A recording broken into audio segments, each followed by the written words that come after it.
Keeping you in the loop on all things West Valley. Throughout the day, we've been out at Luke Air Force Base, a base that trains the best fighter pilots in the world. That's right. It is the largest fighter wing in the U.S. Air Force and a source of pride for our community. If you're not from the West Valley, you may think that Luke Air Force Base is located in Litchfield Park, or maybe even surprised, but it's actually located in Glendale, just east of the Loop 303. And the base also has a large financial impact on our entire community. According to the most recent Military Economic Impact Report, Luke brings in nearly $4 billion to the state economy. It's also the 11th largest employer in the state. Over 19,000 jobs are attributed to operations out at Luke. The base's population includes about 22,000 military members and family members, with about 80,000 retired military members living across the valley. This evening, we're giving you an unprecedented look at Luke and everyone that trains out there. Troy's getting a feel for what it means to suit up. Hey, Troy. Yeah, you know, I've learned so much today, Mark and Kariba. I'm in a massive warehouse now where airmen are given their individual protective gear once they get deployed overseas. And it's an amazing amount of stuff and kind of interesting. Some of the stuff goes back to the Vietnam era and some of the stuff is very modern. So Sergeant Briggs is here. Good to see you, Sergeant Briggs. Thank you for being here. Appreciate it. Yeah, thank you. Okay, so so I'm deploying overseas. Yep. Take us through some of the things I'm going to get. I'm going to get out of the way of Philip here. All right.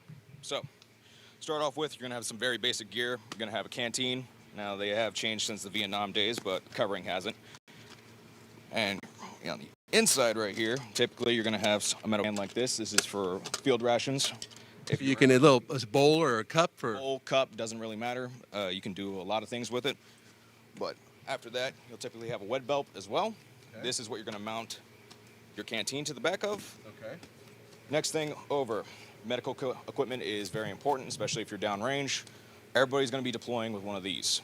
Everybody's got a medical kit. Yep. This is a joint first aid kit. Every person has these. It comes with 2 tourniquets and lots of life-saving equipment. These are a necessity. Okay. Over here, we're going to have your helmet.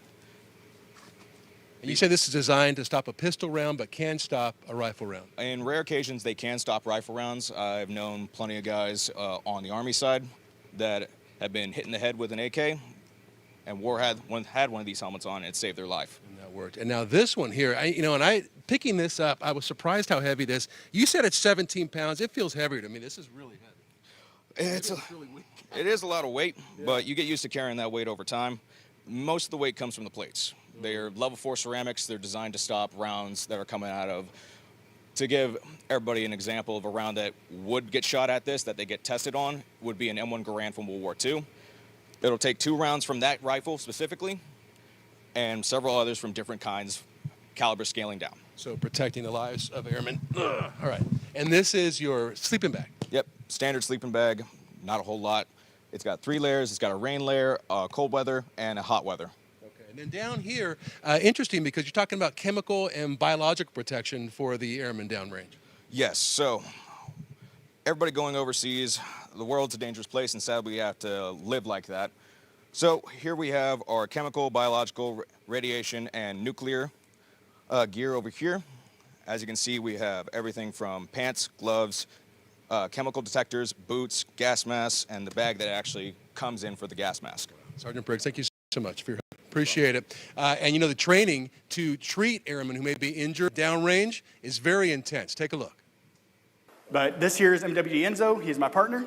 Meet military working dog Enzo, a 7-year-old Belgian Malinois, who, like many members of our military, is well-traveled. Where's he been? He has been to Saudi Arabia, Africa, and then a few other areas that I cannot disclose. Hup. We got to look at some of the training the 56th Security Force Squadron works on at Luke. Handler Staff Sergeant Elijah Spaulding says Enzo was trained to sniff out explosives and drugs, and he's a finely tuned athlete. Hup. Hup. We also saw what Enzo can do when he needs to flex some muscle. In this drill, taking down a threat. Subject, let me see your ID. No, man, I'm good. All right. Let me see your ID, dude. What are you doing, dude? Hard to hard, release my dog. No, you're not going to send that. Get him. Yeah. Good job, bud. Here, Guard. Enzo is told to guard a suspect while his handler may be busy in a search or other situation. Look, he actually circles the suspect. He won't let him get away, and he's ready to bite on command. Staff Sergeant Spaulding says Enzo's the best partner he's ever had. I got to my first duty station and became friends with a lot of military working dog handlers there, and that's kind of where I started falling in love with the career field. I saw the bond that they have between them and their dog, and that's what I wanted. I know, you're tired. And they'll deploy oftentimes, like say the president is going to speak somewhere, that entire unit will go out and sniff for bombs and do crowd control and things and make sure that that dignitary, president, vice president, is okay. So back out here again. So all that gear we showed you, they put it in 2 different bags. This one I can kind of hold with one hand and still have the mic. But this one, and Mark Caribe, they literally have to schlep these bags wherever they go, through an airport, onto transport, on a bus, wherever it is. They're in charge of their gear. So much Wow. respect to the men and women out And there. I had Luke. no idea about the, Yeah. the radiation protection that they have to carry with them. Oh yeah, and that I don't think we even really got to it, but they have detectors that can show all of this. This is a detector for chemical. They've got detectors for all the different chemical and biological that they may run into out here. But like you said, the world's a dangerous place. Yeah, and Troy, And these guys are protecting us. Enzo seems like an amazing animal, but does he go home with the soldier or does he stay off-site somewhere? It's a little different than what happens with police dogs. He lives here on the base, but they train every single day on that obstacle course we showed you. And it's so amazing. Like, he can send that dog after somebody and then stop him in the middle of sending him after somebody. The discipline of that dog and that handler was amazing to watch. And how about when he was walking around guarding the suspect? guarding I've never him. seen anything like that. I didn't so know. he can go, Impressive. yeah, he can go over and like search a car. Yeah, and he's guarding him the whole That time. suspect's not going anywhere. Yeah. All right. Good stuff, Oh. Troy. No. Thanks. Still ahead on